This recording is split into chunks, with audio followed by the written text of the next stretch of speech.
This is CBC Late Night News.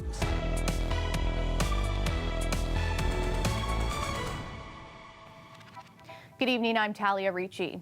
It's been almost 2 weeks since the Indian government imposed a communications blackout and security lockdown in Kashmir, a disputed state that's divided between India and Pakistan. While some phone lines are being restored, many Kashmiri Canadians have still been unable to contact their loved ones. Several thousand gathered in Toronto today to bring attention to the conflict. Kelda Yoon has our top story. Indian Army! Their voices loud, their message clear, and they kept coming by the busload.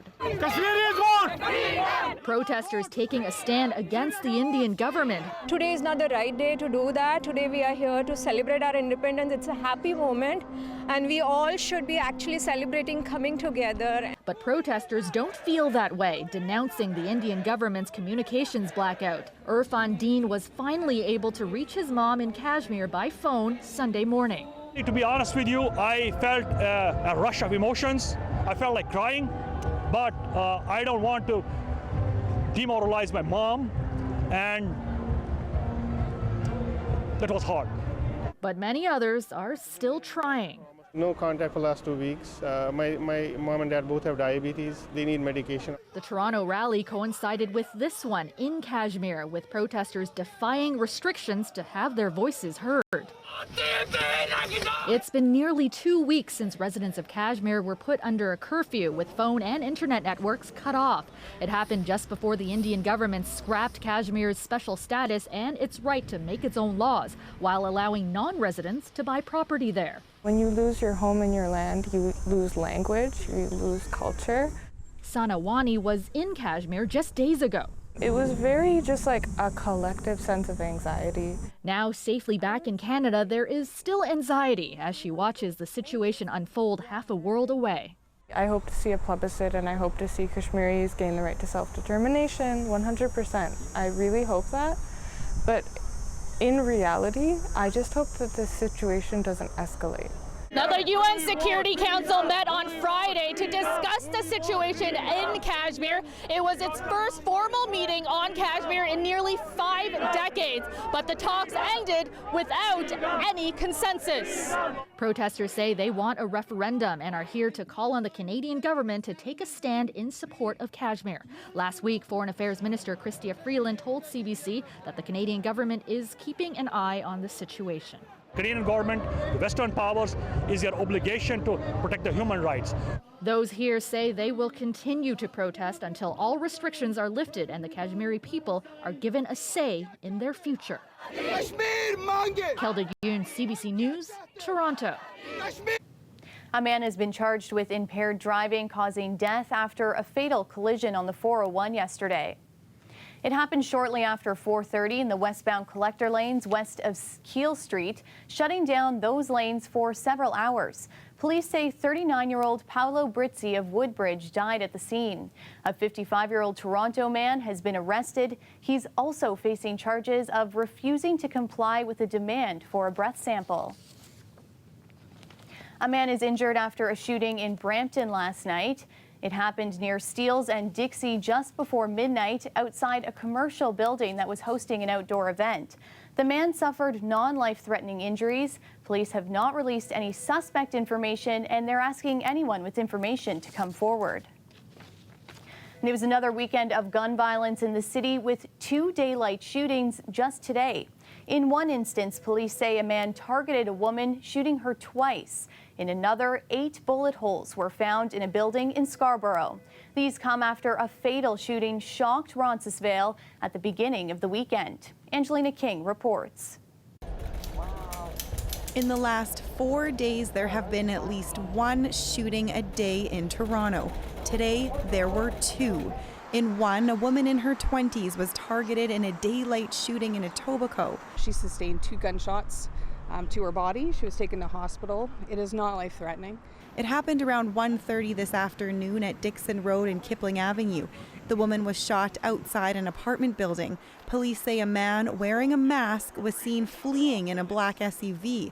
This is the second daylight targeted shooting this weekend. It is very frustrating. We're trying to get more resources out on the road so we can be available as a deterrent and to try to get information from the community so we can stop these.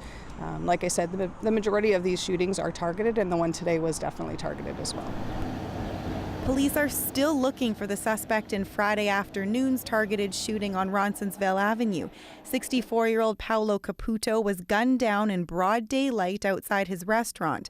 Lori Johnston lives nearby. She said gun violence is out of control and wants action. For this to happen on the sidewalk in broad daylight, 4 o'clock in the afternoon, is really very shocking. And we have a really serious crisis in the city, and somebody has to step up. Earlier this week, Toronto's police chief announced an intelligence-led plan to combat gun violence. He said most of the shootings this summer have been gang-related. I can tell you the street gang presence is a lot more sophisticated. There are more guns that are in the city. The announcement came after 14 separate shootings over the August long weekend that injured more than a dozen people. So far this year, there have been 273 shootings that resulted in 21 deaths and 135 people injured. That's 14 more shootings compared to this time last year. In all of 2018, there were 428 shootings that killed 51 people and injured 185. Toronto Police's new plan includes working to ensure people are following their bail conditions, as well as putting more officers in areas that have more gun violence and gangs. The project ends in October, and then police will update the public on the results. Angelina King, CBC News, Toronto.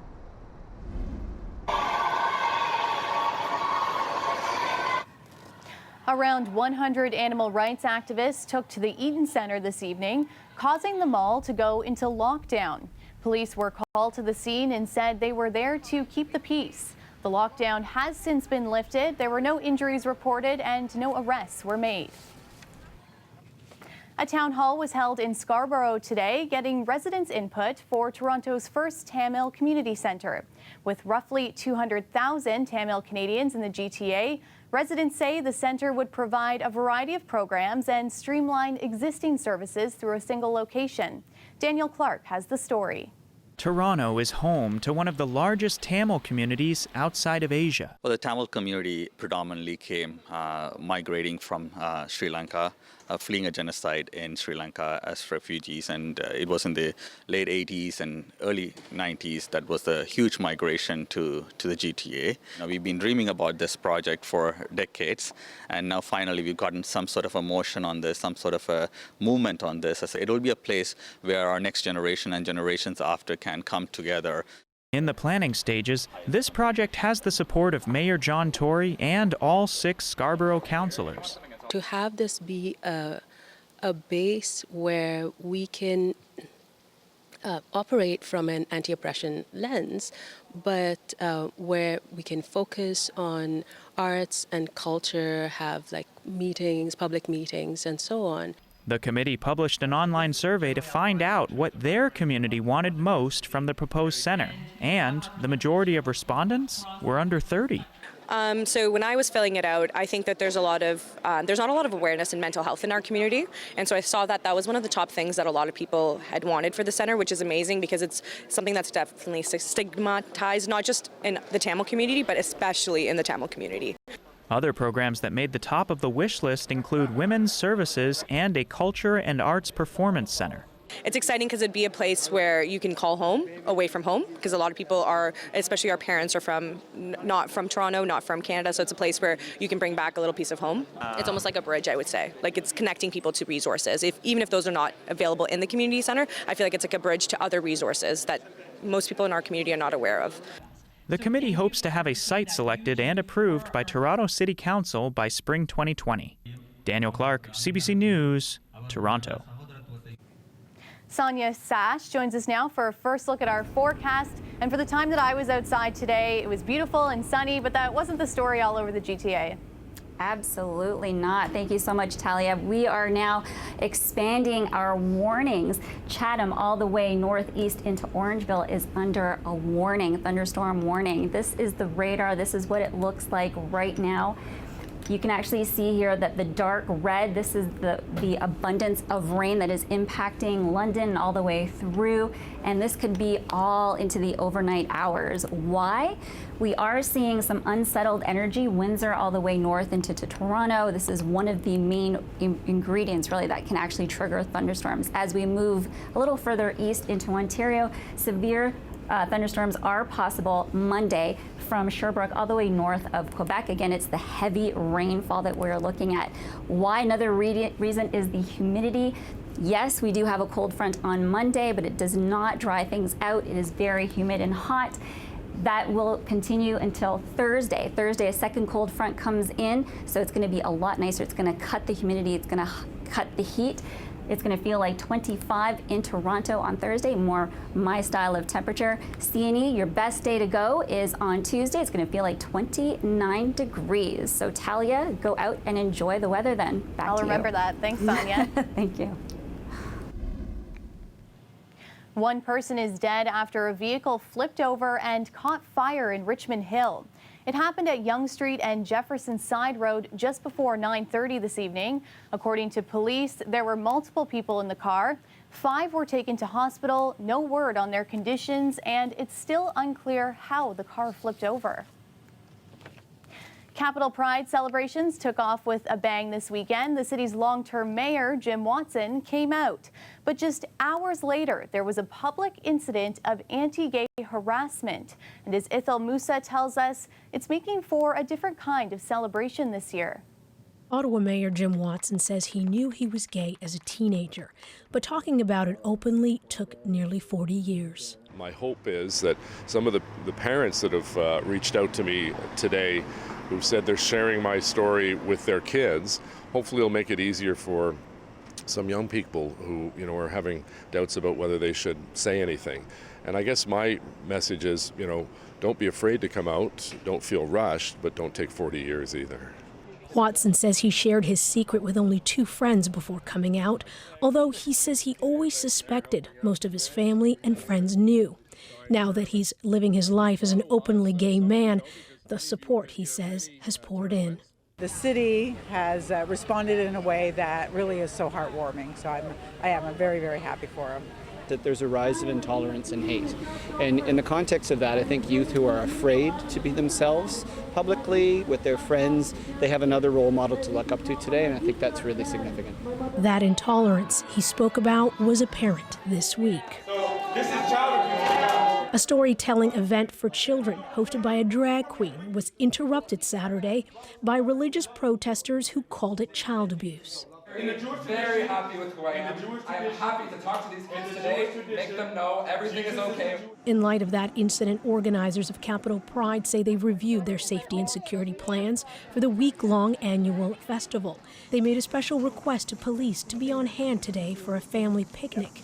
Extra volunteers showed up too. Today we've got lots of extra folks that have shown up to show their support, to be in solidarity with the community, but also just to help, keep the space safe with a really nice community response. Ottawa police say they will make themselves available to attend events all week as necessary to ensure people feel safe. Ithel Musa, CBC News, Ottawa. You see, our government use violence, and the thing is getting worse. In Hong Kong today, hundreds of thousands of protesters walked downtown streets in the pouring rain, calling for democratic reforms. We'll have the latest on the situation there. Plus,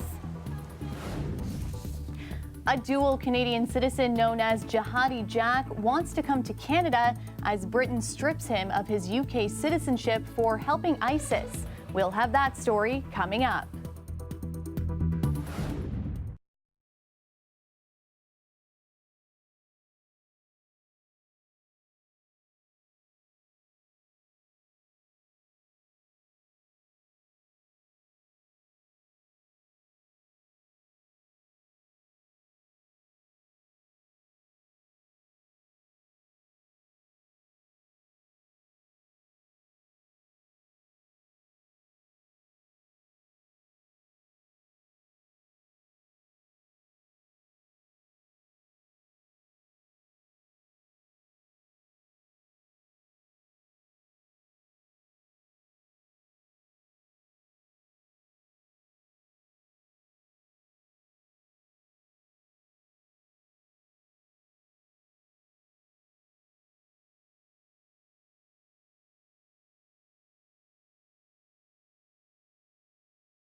A former ISIS fighter dubbed Jihadi Jack has been stripped of his British citizenship.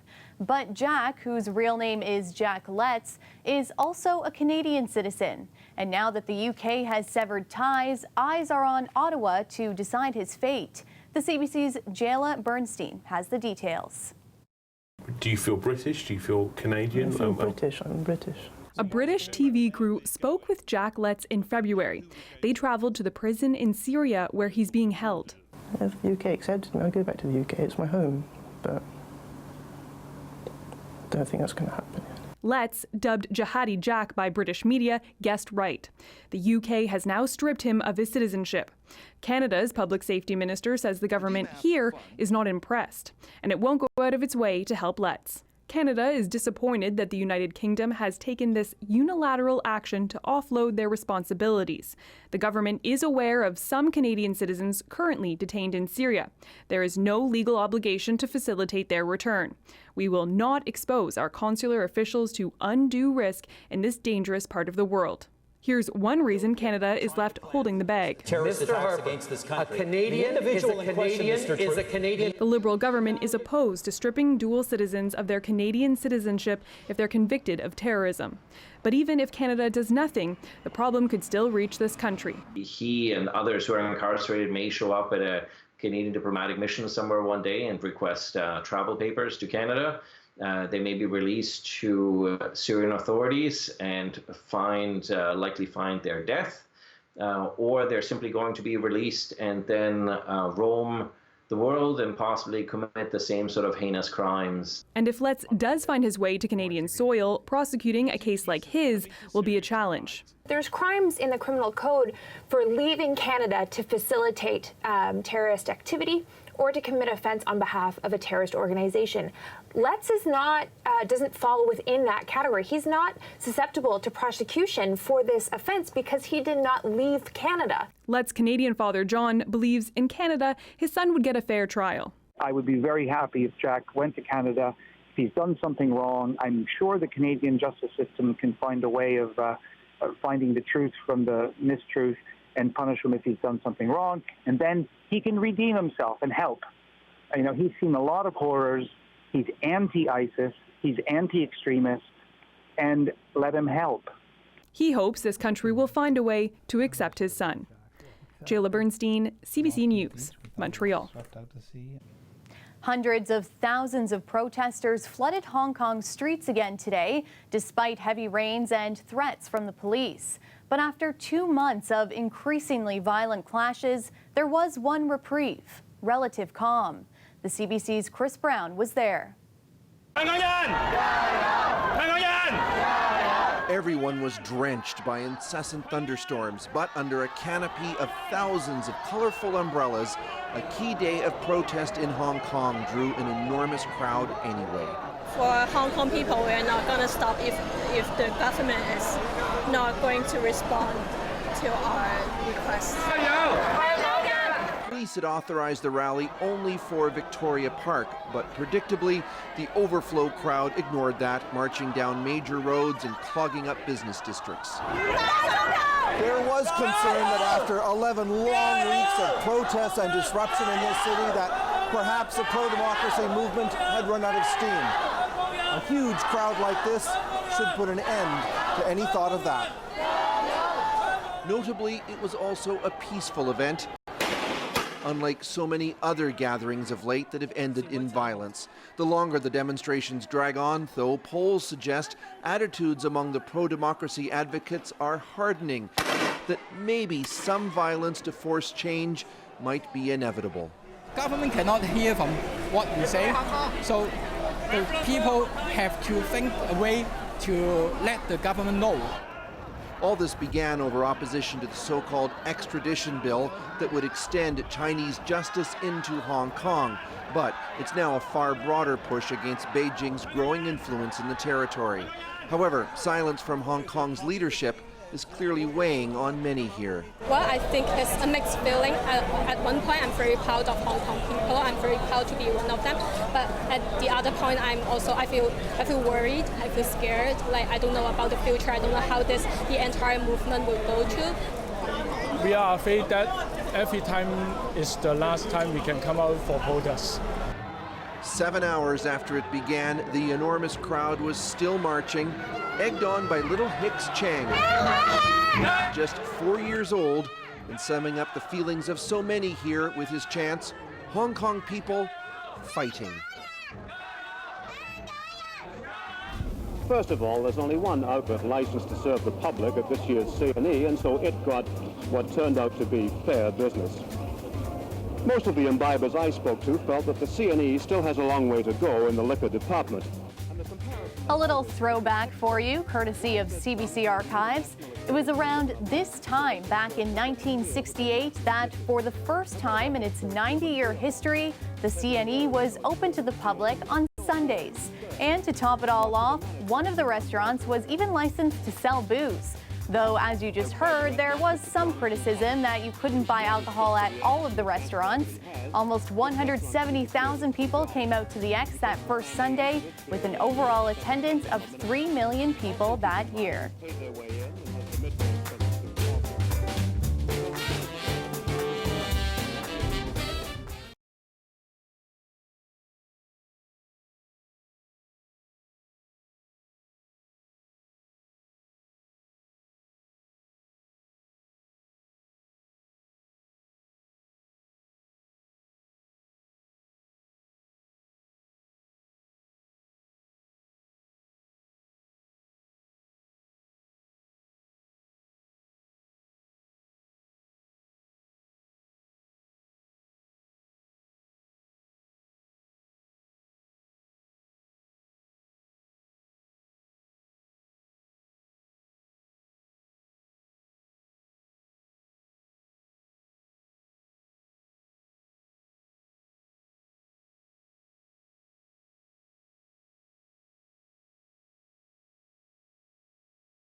Sonia Sash is back with our extended forecast and some thunderstorm warnings in place for parts of Ontario.